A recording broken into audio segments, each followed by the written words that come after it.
Desde el Instituto Municipal de Gestión Medioambiental de Córdoba no hemos podido perder la oportunidad de colaborar con este gran proyecto que ayuda a preservar, a guardar e informar sobre el patrimonio inmaterial etnobotánico de la campiña de Guadalcázar, además contando con la ayuda de aquellos que más saben, que son nuestros mayores.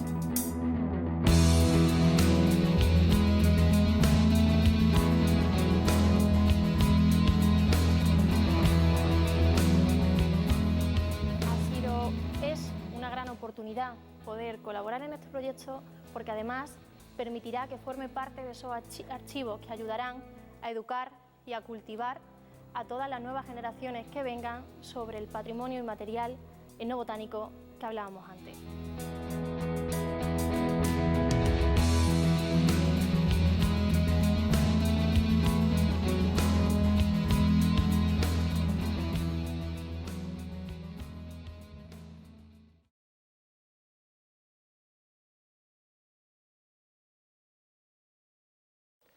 Desde el Ayuntamiento de Guadalcázar, cuando nos enteramos de la iniciativa que había por parte de algunas personas de poner en valor el patrimonio inmaterial etnobotánico, nos pusimos a plena disposición para colaborar, para que un trabajo que ha durado varios años dé su fruto ahora.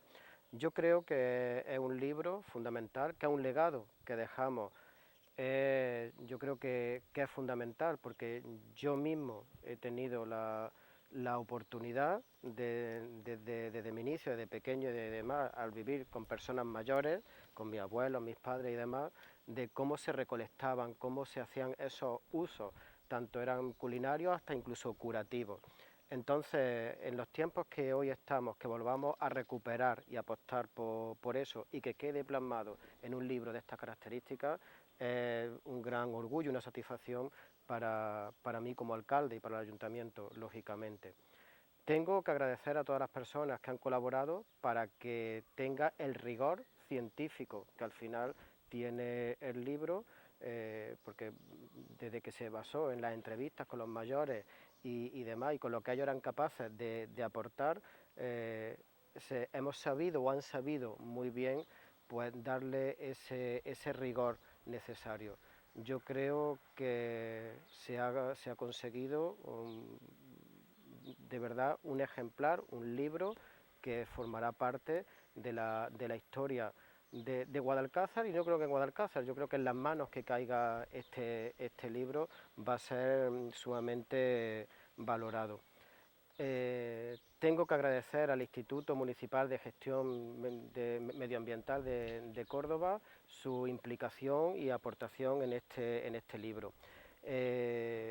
Lógicamente a los autores del mismo, desde que Mónica López y sabíamos de su interés, iniciativa por hacer esto, el ayuntamiento nos pusimos a disposición con los soportes técnicos y el apoyo, lógicamente, del personal que teníamos, en este caso Raúl, para que esto se hiciera realidad. Y es verdad que tiene más valor aún cuando tenemos constancia y sabemos que un proyecto de varios años, de más de 4 años, es decir, se le ha dedicado mucho tiempo, pues que vea su fruto ahora.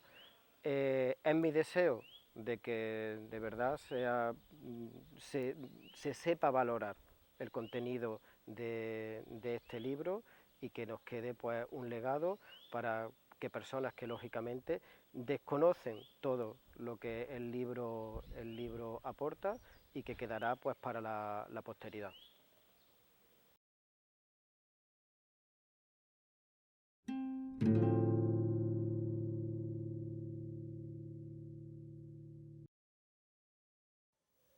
Guadalcázar es uno de los términos de la provincia de Córdoba más ricos, tanto en fauna como en flora.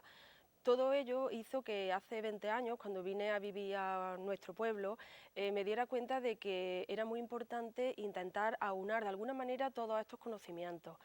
Muchas de las tardes que yo hablaba con la gente mayor en la plaza o en cualquier sitio que me iban contando muchas cosas, me di cuenta de que se podía hacer una recopilación de todos esos usos tradicionales que la gente había hecho de las plantas silvestres en el campo.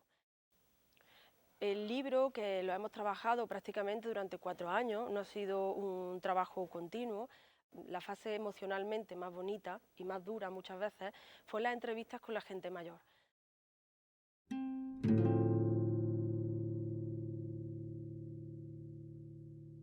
En esta entrevista la gente nos contó qué comía, qué no comía porque no había y qué cosas se iban recolectando del campo.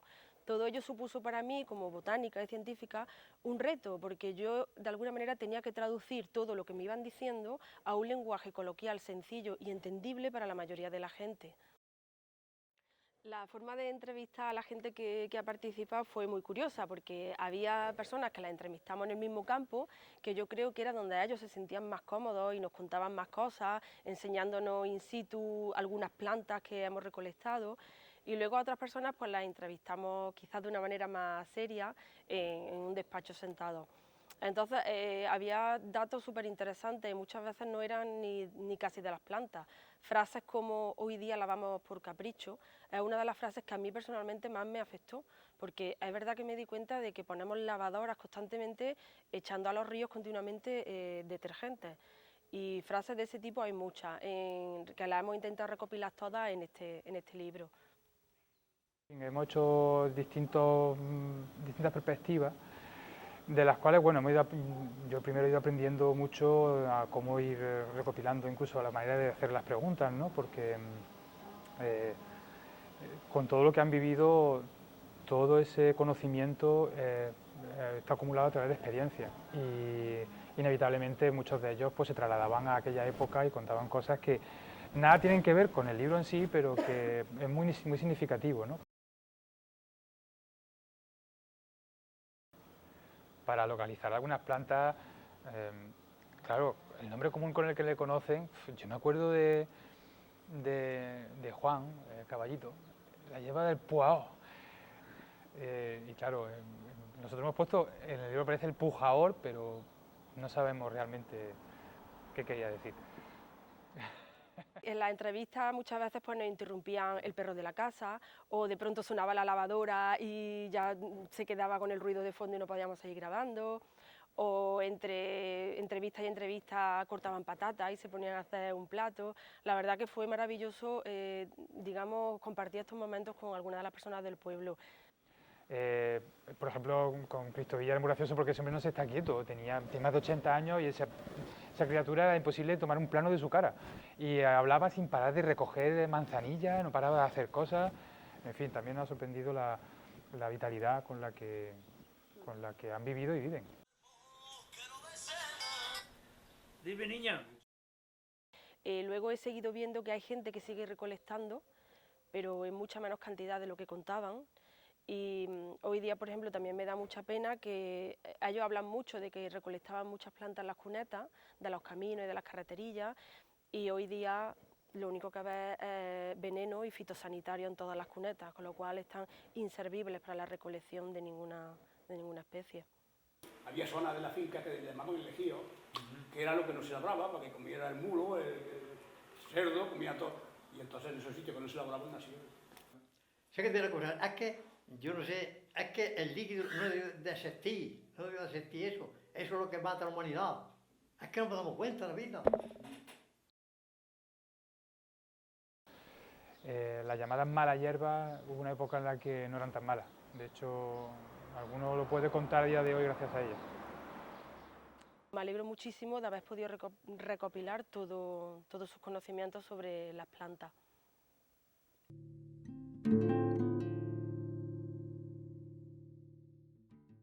En una segunda fase del proyecto, fue una fase bastante más tediosa porque era prácticamente todo trabajar en los textos, elaborarlos, copiarlos. Para mí fue también un reto bastante grande y a veces difícil el saber exactamente a qué especie botánica correspondía, porque usan nombres vernáculos, que son los nombres comunes que la gente utiliza, y muchas veces son nombres tan locales que ni siquiera vienen en los libros. Entonces, una primera fase de investigación me costó mucho decidir a qué especie botánica se referían cada vez que me hablaban pues, de una tagarnina o de un cardillo, o sea, de un montón de nombres que han aparecido poco a poco. Pero al final el libro ha sido bastante Hemos tenido revisiones científicas y el libro ha estado bastante, digamos, corregido. En los textos científicos hemos tenido una revisión por un botánico cordobés, Javier López Tirado, entonces creemos que el libro tiene calidad botánica suficiente.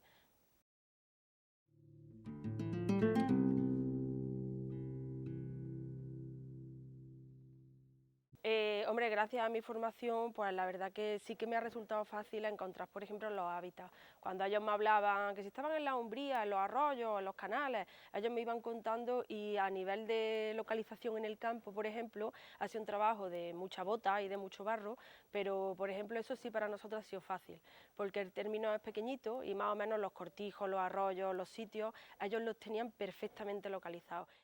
Ha sido un trabajo largo porque las flores, los frutos tienen una estacionalidad, entonces hemos tenido que pasar varias primaveras, varios veranos, varios otoños para intentar, digamos, coger las plantas en su óptimo de fructificación y de floración. Y como muchas de las plantas, su consumo es en las hojas basales, cuando ni siquiera tienen flores ni frutos, digamos, en los estadios más tiernos de la planta, muchas veces su reconocimiento es difícil. Algunas especies siguen siendo súper comunes en el término, pero muy comunes, como la tagarnina, los cardillos. Otras especies prácticamente han desaparecido del término. Y también me resulta muy curioso que hay especies que se comen de forma natural, por ejemplo en Badajoz, pero aquí solamente se utilizan como alimento para el ganado, o para el conejo, para los pollos, los pavos. Y eso, por ejemplo, me ha resultado muy curioso, y son plantas perfectamente comestibles.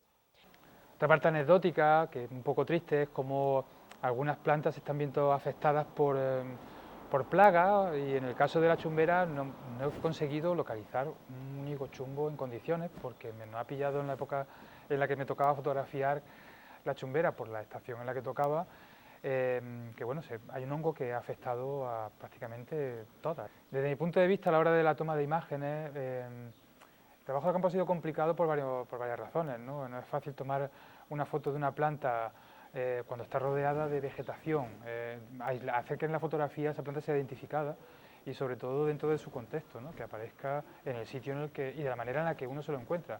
Hemos pretendido en este libro que con las imágenes las personas que cojan les sirva también para salir al campo y aprender a distinguirlas, ¿no? A identificarlas. Por ello, pues claro, también he tenido yo que aprender a identificar o a extraer la parte más significativa de cada una.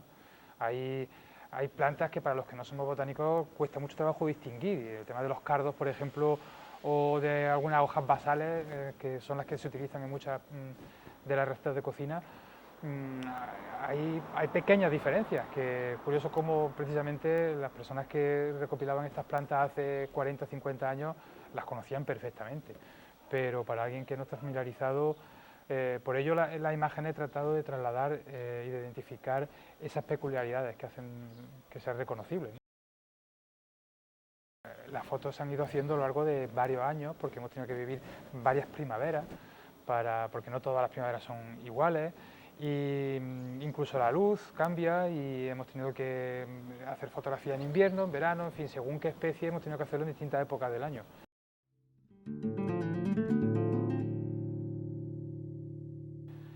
Otro aspecto del trabajo fotográfico ha sido, bueno, ya no solo fotográfico, sino de contenido, la elaboración de la receta.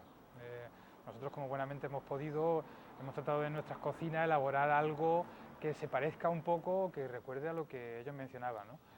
Hay recetas como por ejemplo la de un cocido con verdolagas, pues no vamos a hacer un cocido, cuando prácticamente pues, eso sí es un plato que se hace hoy en día, ¿eh? Y sí mencionar el hecho de cómo una de las verduras que se incorporaba.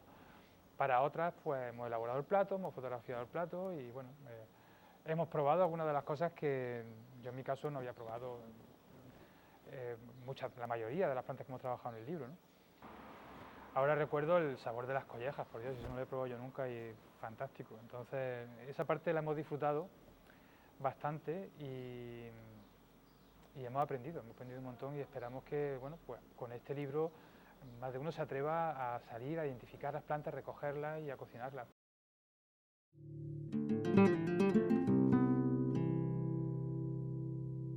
Otra de las fases ha sido, en mi caso, ha sido a la hora de darle un aspecto Y luego también la distribución, que eso sí es una labor que hemos hecho entre los dos autores, porque tenemos que tener en cuenta de qué manera presentar el libro, cómo distribuir toda esa información. Entonces, bueno, hemos hecho una ficha, por decirlo así, en las que, a pesar de que existe un nombre científico, hemos tratado de recurrir como nombre principal el nombre vernáculo, ¿no? El nombre común, y esa ha sido la distribución alfabética en la que hemos clasificado la ficha.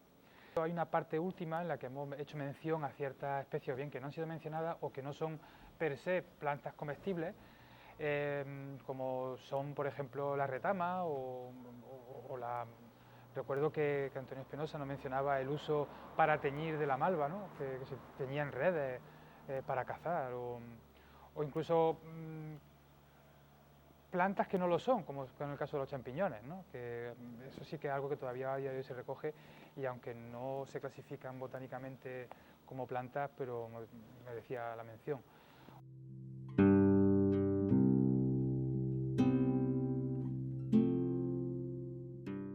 Y a la hora de dar un aspecto estético al libro, pues bueno, he tratado de darle un aspecto un poco pues de cuadernillo antiguo, de recetario, que cualquiera podía llevar en la guantera del coche cuando va al campo, pues utilizarlo, ¿no? O dejarlo en el pollete de la cocina para tratar de hacer una receta. He disfrutado muchísimo con este trabajo, lo primero que es de mi pueblo, porque lo siento ya como mi pueblo, y porque creo que todo este patrimonio inmaterial debería de ser valorado y puesto en común. Y cada vez la gente mayor, por lógica y por ciencia pura, va desapareciendo, y todo lo que saben debe de ser escuchado y recopilado.